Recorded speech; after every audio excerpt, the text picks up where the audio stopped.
Hello friends, मैं अशोक स्वागत करता हूं प्रगति क्लासेस पर। आज हम लोग जो है संवैधानिक भारतीय राज्य व्यवस्था के अंतर्गत भारत का संवैधानिक विकास के अंतर्गत पार्ट 2 पढ़ेंगे, जिसका एमसीक्यू हम लोग जो है डिस्कशन कर रहे थे। कल हम लोग पार्ट 1 जो है पढ़े थे।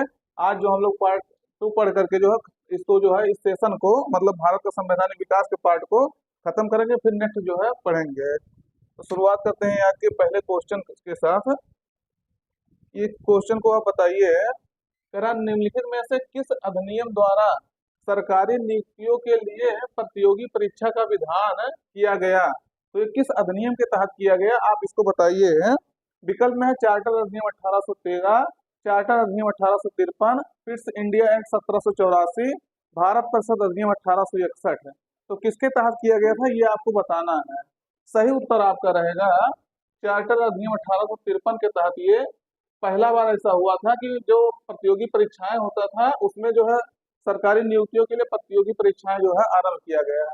और इसी के तहत जो है देखेंगे सिविल सेवा का जो है परीक्षा प्रारंभ हुआ, जिसके तहत जो सत्येंद्र नाथ टैगोर थे, रविन्द्रनाथ टैगोर के भाई सत्येंद्र नाथ टैगोर पहली बार सिविल सेवा में सेलेक्ट हुए थे, प्रथम भारतीय बने थे। तो ये आपको ध्यान रखना, ये लगभग इसी अधिनियम के तहत बने थे, लेकिन ये लगभग 1863 के आसपास प्रथम जो है सिविल सर्विस में सिलेक्ट होने वाले प्रथम भारतीय बने थे। तो ध्यान रखना है, आपके लिए महत्वपूर्ण है, क्वेश्चन पूछा जा चुका है।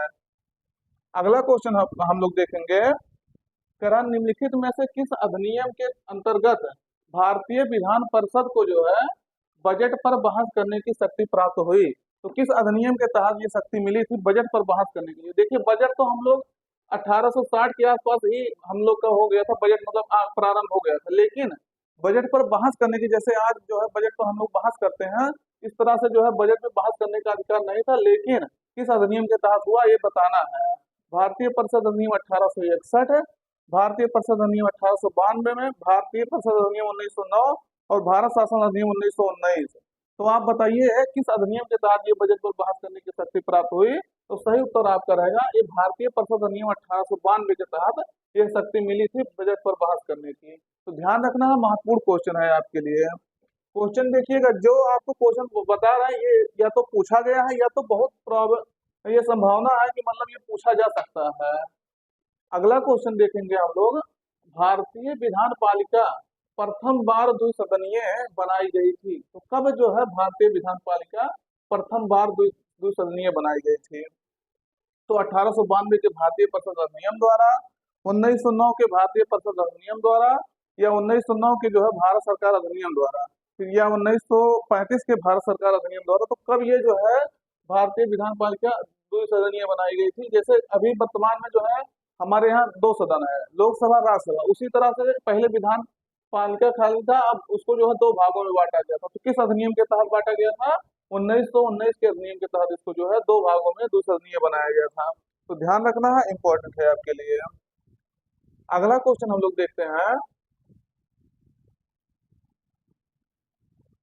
कह रहा एक्ट ऑफ सेटलमेंट किस एक्ट की त्रुटियों को जो है त्रुटियों को दूर करने के लिए पारित किया गया था? तो एक्ट ऑफ सेटलमेंट जो है किस एक्ट की त्रुटियों को दूर करने के लिए पारित किया गया था?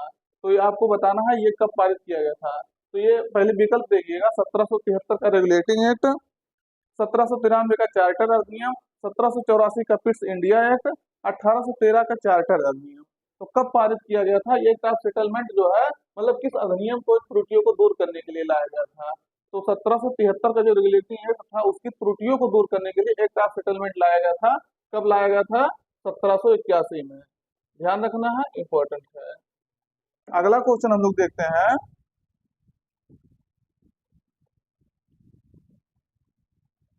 देखिए भारत शासन अधिनियम 1919 द्वारा निम्न में से कौन सा या से विषय जो है आरक्षित विषय थे? तो इसमें से कौन सा विषय जो है आरक्षित विषय था ये आपको बताना है। आपको हम बता दिए, इसे मार्टेगो ट्रांसपोर्ट अधिनियम कहा जाता है। कब लाया था? 1919 में। इसमें क्या हुआ था, जो दो विषय में बांट दिया गया था, दो शासन व्यवस्था यहीं से शुरू हुई थी। एक विषय था आरक्षित और एक विषय था आपका हस्तांतरित, क्या आपको दिख रहा है? और एक दूसरा था आपका हस्तांतरित विषय। तो आरक्षित विषय जो है गवर्नर जनरल का इस पे जो है कार्य करता था, और हस्तांतरित विषय जो है मंत्रियों को ये सौंप दिया गया था। जो महत्वपूर्ण विषय था वो आरक्षित विषय गवर्नर जनरल अपने अंतर्गत लेता था, और हस्तांतरित विषय जो कम महत्वपूर्ण का विषय था उसको मंत्रियों को सौंपा गया था। तो इसमें से कौन सा विषय जो है आरक्षित विषय था? सिंचाई, न्याय, वित्त, जेल, पुलिस या उपयुक्त में से सभी? तो कौन इसमें जो है आपका आरक्षित विषय था? तो ये आपके सभी जो है आरक्षित विषय थे, यानी ये गवर्नर जनरल के अंतर्गत कार्य करते थे, आते थे मतलब। अगला हम लोग देखते हैं, बंगाल का प्रथम गवर्नर जनरल कौन था? तो ये आपको बताना है, बंगाल का प्रथम गवर्नर जनरल किसे बनाया गया था, ये कौन था? तो वारन हेस्टिंग, फिलिप फ्रांसिस, या लॉर्ड विलियम बेंटिंग, या एलिजा एम्फे? तो किसे बनाया गया था? सही उत्तर आपका रहेगा वारन हेस्टिंग्स को जो है बंगाल का प्रथम गवर्नर जनरल बनाया गया। देखिएगा, पहले जो है बंगाल का गवर्नर होता था, क्या होता था? बंगाल का गवर्नर। इसको थोड़ा सा देख लीजिएगा, आपके लिए इम्पोर्टेंट है। बंगाल का गवर्नर होता था कौन? वो कौन था? वो भी वही वारन हेस्टिंग ही था, लॉर्ड वारन हेस्टिंग। लेकिन जब ये 1773 का अधिनियम आया, उसके तहत जो है बंगाल का गवर्नर पद जो है गवर्नर जनरल में ट्रांसफर हो गया। किसमें हो गया? गवर्नर जनरल में। ये आपका यही रहा, और यहाँ आपके गवर्नर जनरल लग गया। तो यानी पहला जो है बंगाल का गवर्नर जनरल कौन बना था? तो वारन हेस्टिंग ही बना था। अब इसको थोड़ा सा सीरीज समझ लीजिए। फिर आपका आएगा 1833 का अधिनियम। ये बंगाल का जो गवर्नर जनरल था, इसको इस पद को ट्रांसफर कर दिया गया किससे? भारत के गवर्नर जनरल से। ध्यान दीजिएगा, बहुत महत्वपूर्ण बात आपका है, क्वेश्चन पूछा जाता है। तो भारत का गवर्नर जनरल पद से जो है इसको रिप्लेस कर दिया गया, और कौन बना था? विलियम बेंटिंग जो है, ये देखिएगा यहाँ नाम शायद होगा, ये लॉर्ड विलियम बेंटिंग, यही नाम है, इसको देख लीजिए। 1833 में जो है भारत के प्रथम गवर्नर जनरल बने थे। क्या बने थे? गवर्नर जनरल बने थे। समझिएगा इसको। और भारत का जो है अंतिम गवर्नर जनरल पूछेंगे तो कौन बने था? लॉर्ड कैनिंग बना था। अब इसका ये कब बना था? तो ये जो है अभी बताते हैं इसके बारे में भी। तो लॉर्ड कैनिंग अंतिम गवर्नर जनरल बना था, और इसी को जब 1857 में क्रांति हुआ था, तब उस समय गवर्नर जनरल कौन था? यही लॉर्ड कैनिंग था। तो 1857 की क्रांति के बाद हम जानते हैं कि 1858 में एक्ट आया था, उसके तहत इस जो है भारत के गवर्नर जनरल पद को जो है भारत के वायसराय पद से जो है रिप्लेस कर दिया गया था। तो भारत का वायसराय जो है कब आया था पद? 1858 में आया था। हम कल इसको आपको पूरा डिटेल्स में बताए थे। तो प्रथम वायसराय कौन बनेगा? लॉर्ड कैनिंग ही प्रथम वायसराय बनेगा। तो ये सब बातें आपको ध्यान रखना है। अब देखिएगा, जब 1947 के आसपास आया, तब इसको जो है फिर गवर्नर जनरल पद को जो है वायसराय पद को गवर्नर जनरल पद में जो है रिप्लेस कर दिया गया। किसमें? गवर्नर जनरल पद में। कब? 1947 में, जब लॉर्ड माउंटबेटन जो है गवर्नर जनरल बना था। और ये जो है प्रथम स्वतंत्रता के बाद प्रथम गवर्नर जनरल था। वैसे प्रथम भारतीय गवर्नर जनरल अगर आपसे पूछा जाता है तो किसे लगाना है? श्री राजगोपालाचारी को लगाना है, ध्यान रखना है। और इसके बाद से आपका कौन आ गया था? प्रेसिडेंट आ गया था, भारत के राष्ट्रपति आ गए थे। तो ये सब बातें आपको ध्यान रखना है। ये सीरीज आपको बता दी। अब आगे आने वाले जो इसमें जो है क्वेश्चन रहेंगे वो आपको ऐसे नॉर्मली बता दिया जाएगा। तो इस सबको आपको ध्यान रखना है। इसमें जो हम आपको बता दिए, वारन हेस्टिंग जो है प्रथम गवर्नर जनरल था आपका। फिर अगला हम लोग क्वेश्चन देखते हैं, रेगुलेटिंग एक्ट 1773 के तहत जो है 4 सदस्यीय परिषद का गठन किया गया था। तो इसमें कौन शामिल नहीं था? देखिएगा, ये 4 सदस्यीय परिषद था। कब? 1773 के रेगुलेटिंग एक्ट के तहत। तो उसमें 4 व्यक्ति रहेंगे जब 4 सदस्यीय परिषद है। तो उसमें कह रहा कौन इसमें शामिल नहीं था? Philip Francis, Clavering, Monson, Elijah Impey. तो कौन शामिल नहीं था?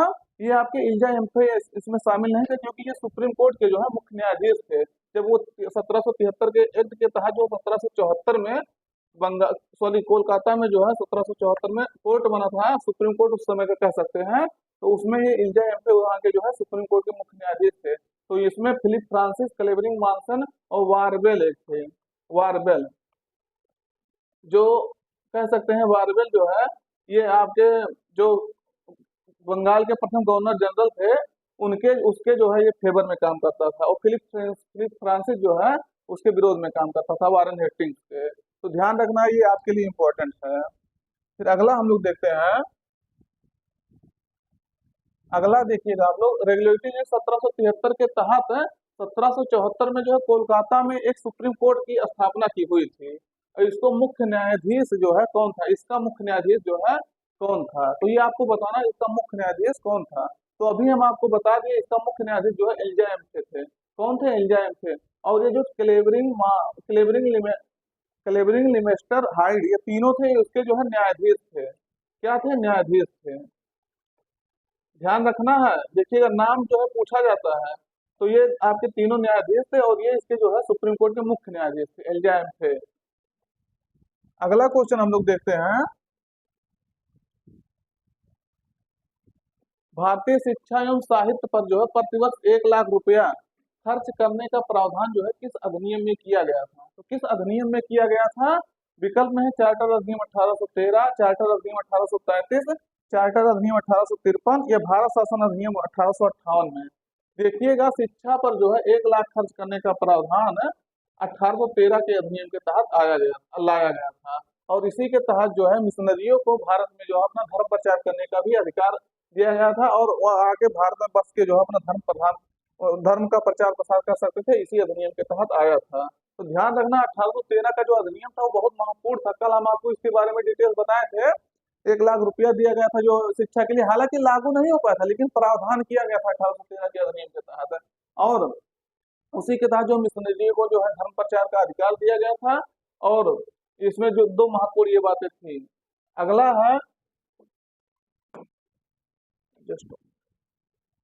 अगला है आपका 1919 के भारत सरकार अधिनियम के परिणाम स्वरूप शुरू हुई द्वैध शासन प्रणाली के संदर्भ में जो है कौन सा कथन सही है? अभी हम आपको पहले ही बता दिए, मॉन्टेगू चेम्सफोर्ड जो अधिनियम आया था जिसे 1919 का भारत शासन अधिनियम कहते हैं, उसी के तहत जो है भारत में पहली बार द्वैध शासन प्रणाली आया था। वो भी कहाँ? प्रांतों में आया था, प्रांतों में द्वैध शासन प्रणाली आया था। तो इसके बारे में कौन सा कथन सही है? तो कह रहा है इस प्रणाली के जन्मदाता लियोनेल कार्टिस थे। तो ये आपको बताना क्या ये सही में यही थे इसके जन्मदाता, या और दूसरा कह रहा है इस प्रणाली के अंतर्गत जो है सभी विषयों को 2 भागों केंद्रीय और जो है प्रांतीय में विभाजित कर दिया गया। तो ये इतना आपको बताएं तो आपको शायद इतना अगर पूरा सेशन देखे होंगे तो समझ गए होंगे कि ये विषय आपको गलत है। क्यों? क्योंकि कह रहा सभी विषयों को, आपको यहाँ ध्यान देना, सभी विषयों को बांटा नहीं गया। पहली बात ये जानिए कि प्रांतों को जो है, प्रांतों में अभी हम आपसे बताए ना, प्रांतों में 2 शासन की व्यवस्था लागू हुए थे जिसमें एक हस्तांतरित और आरक्षित विषय में जो है बांटा गया था। तो ये पहला तो आपका सही है, लियोनस कार्टिस जो है इसके जन्मदाता थे किसके? द्वैध शासन प्रणाली के। तो यानी अगर आपका दूसरा गलत हो गया, ये भी गलत हो गया, ये भी गलत हो गया, और इनमें से कोई नहीं हो नहीं सकता, और ये आपका पहला सही जाएगा। अगर मान लीजिए आप इसमें छाट लिए कि हाँ इसमें आप हटा दिए दूसरा को, तो आप ज्यादा संभावना कि आप सही उत्तर लगा लेंगे। तो इस तरह से भी आप जो है, अगर कूट वाला क्वेश्चन है तो इसको इस तरह से भी सॉल्व कर सकते हैं। अगला क्वेश्चन हम लोग देखते हैं मित्रों, निम्नलिखित में से किस अधिनियम के प्रावधानों को जो है हितैषी निरंकुशतावाद की संज्ञा दी गई है? तो हितैषी निरंकुशतावाद की संज्ञा जो है किस अधिनियम को दी गई है? अब कल इसको हम पढ़ाए थे आपको, जो है लगभग स्पष्ट मतलब किए थे, लेकिन यही सेम इसमें टर्म नहीं था। तो पहले आप बताइए, भारत शासन अधिनियम 1919 के तहत ये जो है हितैषी निरंकुशतावाद की संज्ञा दी गई थी, या भारतीय परिषद अधिनियम 1909, या भारत शासन अधिनियम 1935, या भारत परिषद अधिनियम 1892? कब दी गई थी इसको जो है हितैषी निरंकुशतावाद की संज्ञा? तो सही उत्तर आपका रहेगा 1909 का जो अधिनियम था, अभी आपको हम बताए थे इसके बारे में। इसे जो है मार्लियामेंटो क्या कहा जाता है? सुधार कहा जाता है। सुधार नाम था सिर्फ। ये जान लीजिए जो आज पाकिस्तान से हम लोग बंटवारा हुआ है पाकिस्तान का, ये मार्लियामेंटो सुधार जो है, मार्लियामेंटो सुधार है। मार्लियामेंटो सुधार का जो है ये बीज यहाँ बोया गया था। कब बोया गया था? 1909 में बोया गया था। और इसका जो है पौधा कब तैयार हुआ? 1947 में भारत जब जो है बंटवारा हुआ भारत का, तब इसका पौधा जो है तैयार हुआ। तो इसीलिए जो है इसे क्या कहते हैं? हितैषी निरंकुशतावाद कहते हैं। ध्यान रखना है ये मुस्लिमों को जो है पृथक निर्वाचन प्रणाली की शुरुआत की गई थी इसी के तहत। कल इसके बारे में पूरा आपको बता दिए थे। अगला क्वेश्चन हम लोग देखते हैं, निम्नलिखित में से किस अधिनियम के तहत भारत पर जो है शासन करने का अधिकार ईस्ट इंडिया कंपनी से लेकर के जो है ब्रिटिश क्राउन को सौंप दिया गया था? तो किसके अधिनियम के तहत ये किया गया था? तो सही उत्तर आपको बताना है। चार्टर एक्ट जो है 1833, चार्टर एक्ट 1853, भारत शासन अधिनियम 1858, भारत परिषद अधिनियम 1861। तो किसके तहत जो है मित्र बताओ कि ये अधिनियम के तहत ईस्ट इंडिया कंपनी जो है इसको इसको लेकर के पावर ब्रिटिश क्राउन को सौंप दिया गया था। तो ये आपको कल हम बता चुके हैं ये क्वेश्चन चार्टर एक्ट 1853 के तहत। सॉरी, जस्ट 1 मिनट, ये देखिएगा, ये गलत हो जाएगा आपका, यहाँ आपका रहेगा 1858। क्यों? क्योंकि कल हम आपको इसको बताए थे कि 1857 में जो है क्रांति हुई थी। क्या हुआ था? 1857 की क्रांति, जिसके जिसके कारण से जो है अंग्रेजों को लगा हमें जो है देश छोड़ के, ऐसा विद्रोह हुआ था कि लग रहा था कि देश छोड़ के भागना पड़ेगा। अगर कुछ वो रजवाड़े इनका साथ ना दिए होते अंग्रेजों का, तो इनका जो है उसी समय जो हमारा देश स्वतंत्र हो गया होता। लेकिन 1857 की क्रांति के बाद 1858 में जो है कंट्रोल करने के लिए ब्रिटिश ईस्ट इंडिया कंपनी जो है उसको उससे पावर लेकर के ब्रिटिश क्राउन को ये सौंप दिया गया था। तो ध्यान रखना है, कल आपको इसके बारे में पूरा डिटेल्स में बताए थे और आज भी बता दिए। अगला क्वेश्चन है, हम लोग देखते हैं, भारत में पहली बार उत्तरदायी शासन जैसे शब्दों का प्रयोग जो है किस अधिनियम में किया गया है? तो किस अधिनियम में जो है उत्तरदायी शासन का प्रयोग किया गया है? तो ये आपको बताना है। विकल्प में है आपके भारत परिषद अधिनियम 1909, भारत शासन अधिनियम 1919, भारत शासन अधिनियम 1935, भारतीय स्वतंत्रता अधिनियम 1947। तो किसमें जो है उत्तरदायी शासन जैसे शब्दों का प्रयोग किया गया है? तो 1919 का जो अधिनियम था उसमें जो है ये उत्तरदायी शासन शब्दों का प्रयोग किया गया था। ये अधिनियम ऐसा लाया गया था, कहा गया कि मतलब मैं आपको धीरे धीरे करके सत्ता आपके हवाले करूंगा, ये करूंगा, वो करूंगा, तमाम मतलब इसमें जो है लुभावनी बातें थी। तो ये आपको याद रखना है। द्वैत शासन प्रणाली की बिंदी इसी अधिनियम के तहत पड़ी थी, हम आपको पहले ही बता दिए इसके बारे में, और वो भी प्रांतों में पड़ी थी। 1935 का जो अधिनियम था उसके तहत जो आपका केंद्र में आएगा द्वैत शासन प्रणाली, लेकिन 1919 के तहत प्रांतों में आएगा। अगला है, निम्नलिखित में से किस एक अधिनियम द्वारा भारत में संघीय न्यायालय, भारत में जो है क्या संघीय न्यायालय की स्थापना की गई थी? तो किस एक अधिनियम के तहत जो है की गई थी फेडरल कोर्ट की स्थापना? तो भारतीय परिषद अधिनियम 1861, रेगुलेटिंग एक्ट 1773, भारत सरकार अधिनियम 1919 या भारत शासन अधिनियम 1935। तो किसके तहत की गई थी दोस्तों? सही उत्तर आपका रहेगा 1935 का जो अधिनियम आया था उसके तहत जो है 1937 में ये अधिनियम जो है सुप्रीम कोर्ट का स्थापना किया गया था। ध्यान रखना, जो हमारे 1773 के अधिनियम के तहत आया था वो सिर्फ बंगाल तक ही सीमित था, इसको आपको ध्यान रखना है। ये आपका फेडरल जो है संघीय न्यायालय नहीं था, पूरे भारत में उसका जो है वो लागू नहीं होता था कानून। तो ये संघीय न्यायालय बनाने का प्रयास किया गया था। अगला क्वेश्चन आप लोग देखिए, भारत का प्रथम गवर्नर जनरल जो है किसे नियुक्त किया गया था? तो ये आपको जो है भारत का कह रहा है, अभी हम आपको पूरा इसके बारे में बता दिए तो आप ज्यादा नहीं बताएंगे। कब? 1837 के अधिनियम के तहत जो है बंगाल के गवर्नर जनरल पद का हटा करके भारत के गवर्नर जनरल कर दिया गया था, और लॉर्ड विलियम बेंटिंक जो है आपके प्रथम भारतीय गवर्नर जो प्रथम सॉरी भारत का प्रथम गवर्नर जनरल जो है बने थे। तो ध्यान रखना 1837 के अधिनियम के तहत बने थे। आपको हम पहले बता दिए, पूरा डिटेल में वहां डिस्कशन कर दिए थे। अगला क्वेश्चन हम लोग देख लेते हैं, कह रहा है किस अधिनियम के तहत लॉर्ड मैकाले को जो है कानूनी सलाहकार यानी लीगल एडवाइजर के रूप में गवर्नर जनरल के परिषद में जो है शामिल किया गया था? अब ये आपको बताना है किस अधिनियम के तहत लॉर्ड मैकाले को, ये भी क्वेश्चन आपसे पूछा गया है। अभी आपको बताते हैं कैसे पूछा गया क्वेश्चन। तो ये आप बताइए पहले, लॉर्ड मैकाले को कब शामिल किया गया था? विधि सदस्य के रूप में, विधि सलाहकार के रूप में। तो सही उत्तर आपका रहेगा 1833 का जो है चार्टर अधिनियम था उसके तहत जो है लॉर्ड मैकाले को शामिल किया गया था विधि सलाहकार के रूप में, लीगल एडवाइजर के रूप में। लेकिन यहाँ जो है वो परिषद में उनको शामिल होने का अधिकार था, लेकिन वहाँ वो वोट नहीं दे सकते थे, वोट इनको बाद में देने का अधिकार मिलेगा। वहाँ अपना जो है बैठ सकते थे, भाग ले सकते, लेकिन वोट नहीं दे सकते थे। और ये ऐसे क्वेश्चन पूछा गया किस अधिनियम के तहत जो है, किस अधिनियम के तहत वित्तीय सलाहकार की नियुक्ति की गई थी गवर्नर जनरल के परिषद में? तो 1833 के अधिनियम के तहत ये रहेगा आपका। और किससे बनाया गया था? लॉर्ड मैकाले को विधि सलाहकार के रूप में बनाया गया था। याद रखना महत्वपूर्ण है। अगला क्वेश्चन हम लोग देखते हैं, किस अधिनियम में दास व्यवस्था समाप्त करने का जो है घोषणा की गई थी? देखिएगा, दास प्रथा जो आपका 1842-43 के आसपास जो खत्म होगा, लेकिन घोषणा आपके जो है 1835 के अधिनियम में की गई थी।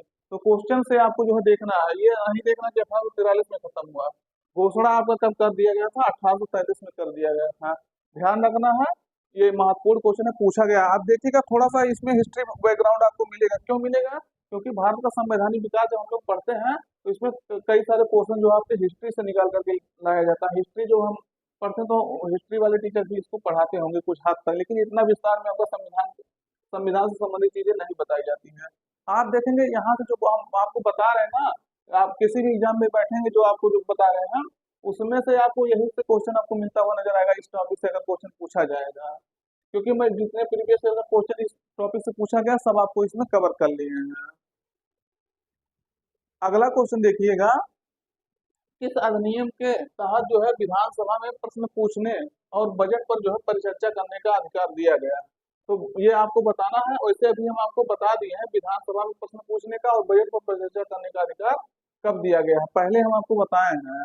तो पहले इसको विकल्प आप सब देख लीजिए, 1892, 1909, 1861, 1919। तो सही उत्तर आपका रहेगा भारत परिषद अधिनियम 1892 के तहत इसको जो है दिया गया था। क्या? विधानसभा में प्रश्न पूछने का और बजट पर परिचर्चा करने का अधिकार दिया गया था। पहला मतलब पहले क्वेश्चन को अभी सॉल्व किया था, लेकिन ये विधानसभा में प्रथम प्रश्न पूछने का उसमें क्वेश्चन नहीं था। तो उसमें जो है अगर भारतीय विधानसभा में कोई उनका जो है निर्वाचन हुआ है, अगर वो प्रश्न पूछना चाहता है तो 6 दिन पहले उसको जो है नोटिस देना होगा। क्या? 6 दिन पहले नोटिस देना होगा कि हम प्रश्न पूछना चाहते हैं, वो भी इस मुद्दे पर प्रश्न पूछना चाहते हैं। अगर इजाजत मिलेगी तो हाँ प्रश्न पूछ सकते हैं, नहीं तो नहीं पूछ सकते हैं। तो इस तरह से कुछ प्रावधान था। अगला क्वेश्चन हम लोग देखते हैं,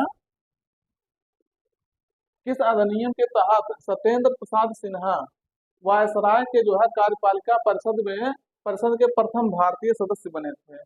किस अधिनियम के तहत बने थे? ये भी क्वेश्चन पूछा गया। ये व्यक्ति कौन था जो बना था? तो सत्येंद्र प्रसाद सिन्हा जो है बने थे, किस अधिनियम के तहत बने थे? तो 1892 में, 92 के तहत, 1909 या 1919 या 1935। सही उत्तर आपका रहेगा जो माल्य मिंटो सुधार था, जिसे जो है भारत परिषद अधिनियम 1909 कहते हैं, इसके तहत जो है सत्येंद्र प्रसाद सिन्हा जो वायसराय की कार्यपालिका है उसमें जो है परिषद में प्रथम भारतीय जो है सदस्य के रूप में नियुक्त किए गए थे। याद रखना बहुत महत्वपूर्ण है, नाम भी महत्वपूर्ण है, अधिनियम भी महत्वपूर्ण है इस मतलब परिप्रेक्ष्य से आपका। अगला क्वेश्चन देखते हैं, कह रहा किस अधिनियम के तहत म्यांमार को जो है भारत से अलग कर दिया गया था? तो किस अधिनियम के तहत ये म्यांमार जो है भारत से अलग हो गया था? 1892, 1909, 1919, 1935 के अधिनियम के तहत। तो किसके तहत किया गया था? सही उत्तर आपका रहेगा जो भारत शासन अधिनियम 1935 आया था, इसके तहत म्यांमार को भारत से अलग कर दिया गया था। महत्वपूर्ण क्वेश्चन है, ध्यान रखना, क्वेश्चन कई बार पूछा जा चुका है। और ये अधिनियम भी महत्वपूर्ण है। क्यों? क्योंकि हम कल आपसे बता चुके हैं कि मतलब इस अधिनियम के तहत जो हमारे संविधान, जो वर्तमान संविधान बना है, 60% भाग जो है इसी अधिनियम से लिया गया है। तो अगला क्वेश्चन देखते हैं, ब्रिटिश प्रधानमंत्री, जस्ट 1 मिनट, कह रहा ब्रिटिश प्रधानमंत्री क्लीमेंट एटली ने कब तक भारत से जो है ब्रिटिश शासन समाप्त होने की जो है घोषणा की थी? तो किस अधिनियम के तहत जो है ये किया था? मतलब किस अधिनियम के नहीं कि मतलब कब ये किए थे घोषणा कि कब तक हम भारत को स्वतंत्र घोषित कर देंगे, वहां से ब्रिटिश शासन समाप्त हो जाएगा। तो ये आपको बताना कब ये कहे थे कि कब तक हम भारत जो है छोड़ देंगे। तो सही उत्तर आपका रहेगा, अब सही उत्तर आप बताइए इसमें से। कह रहा 1 जून 1947, 30 जून 1947, 1 जुलाई 1947, 30 जुलाई 1947। कब कहे थे कि हम कब तक छोड़ देंगे? तो 30 जून 1947 तक ये जो है कहे थे कि हम भारत को भारतीयों के हाथों में छोड़ करके ब्रिटिश शासन समाप्त कर देंगे और भारत को जो है स्वतंत्र घोषित कर देंगे। लेकिन हुआ कब हमारा देश आजाद? 15 अगस्त 1947 को आजाद हुआ था। ध्यान रखना है आपको, महत्वपूर्ण ये क्वेश्चन आपका पूछा गया, कब ये कहे थे क्लीमेंट एटली जो है घोषणा किया था कि भारत को कब छोड़ देंगे। क्वेश्चन आपको पूछा गया है, इसको ध्यान रखना है, ध्यान रखना है, आपके लिए महत्वपूर्ण हो जाएगा। तो आज का सेशन मित्र यहीं पर जो है समाप्त करते हैं। आज हम लोग जो है जो भारत का संवैधानिक विकास था इसको पूरा विस्तार में पढ़ लिए हैं। अब यहाँ से आप जो कोई भी क्वेश्चन यहाँ इस टॉपिक से अगर पूछा जाएगा तो देखेंगे इसी के आसपास जो आपको नाचता हुआ टॉपिक को दिखेगा। तो अपने मित्रों तक वीडियो शेयर कर दीजिएगा। नए टॉपिक पे हम लोग जो है संविधान सभा के बारे में कल डिस्कशन करेंगे, उसको जो है इसी तरह से हम हर टॉपिक का आपका क्वेश्चन के थ्रू डिस्कशन कर लेंगे। इसको जो है देखिए, ये आपके एग्जाम के लिए बहुत महत्वपूर्ण होने वाला होगा। फिर मिलते हैं नए सेशन में। Thank you.